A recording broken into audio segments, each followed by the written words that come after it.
झारखंड में एक बेटा अपनी बूढ़ी माँ को घर में बंद करके अपने पत्नी के साथ कुंभ में पाप धोने चला गया। बूढ़ी माँ बंद कमरे में 3 दिनों तक भूखी प्यासी विलखती रही, चिल्लाती रही। आप कल्पना कीजिए कि अंधविश्वास किस स्तर तक है। क्या है ये? आप इसे शिक्षा का अभाव कहोगे या अंधविश्वास धर्म का मानसिक गुलाम कहोगे? नमस्कार, मेरा नाम है शिवा बौद्ध और आप देख रहे हैं जोश का समंदर। आप विचार करो कि बाबा साहेब अम्बेडकर ने हिंदू धर्म क्यों त्यागा था। शायद इसी जात पात, ऊंच नीच, अंधविश्वास की वजह से।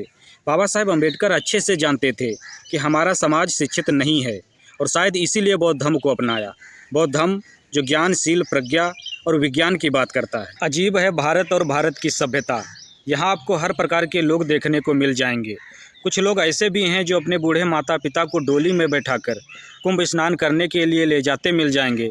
तो कुछ नमूने ऐसे भी हैं कि अपनी बूढ़ी माँ को घर में बंद करके खुद पाप धोने चले गए। ये घटना झारखंड के रामगढ़ की है।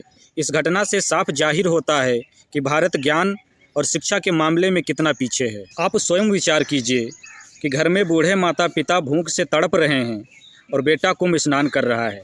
क्या ऐसे स्नान करने से पुण्य मिलेगा? मैं कुंभ की बुराई नहीं कर रहा हूँ, मैं अंधविश्वास, पाखंडवाद की टांग खींच रहा हूँ। आप स्वयं विचार कीजिए, क्या धर्म यही सिखाता है कि बूढ़े माता पिता को घर पे छोड़ दो और तुम स्नान करके पुण्य कमाओ? क्या इससे पुण्य मिलेगा? आप स्वयं विचार करो कि उस बूढ़ी माँ के हृदय पर क्या बीत रहा होगा। 3 दिनों तक भूखे प्यासे कमरे में विलखती रही और बेटा कुंभ में स्नान करने, पुण्य कमाने निकल गया। ये शिक्षा का अभाव नहीं है तो और क्या है? ये अंधविश्वास नहीं है तो और क्या है? आप स्वयं विचार। इसीलिए मैं कहता हूँ कि शिक्षा बहुत ज़रूरी है। यदि आप शिक्षित नहीं हैं तो मानसिक तौर पर गुलाम बन जाओगे। आपके मन और मस्तिष्क का विकास नहीं हो पाएगा और जब आपके मस्तिष्क का विकास नहीं हो पाएगा तब आप धर्म अंधविश्वास में लीन हो जाओगे। धर्म आप पर हावी हो जाएगा। इसीलिए धर्म को समझने के लिए भी शिक्षा बहुत ज़रूरी है। यदि आप गरीब, शोषित, पीड़ित समाज से आते हैं तो आपको मध्यम मार्ग का पालन करना चाहिए।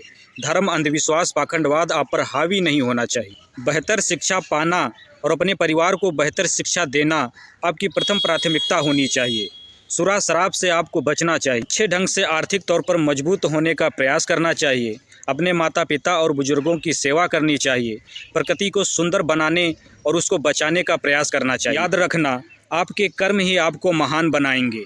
गंगा में स्नान करने से आप महान नहीं बन पाओगे। पूरे मामले पर आपकी क्या राय है? कमेंट करके ज़रूर बताइए। धन्यवाद।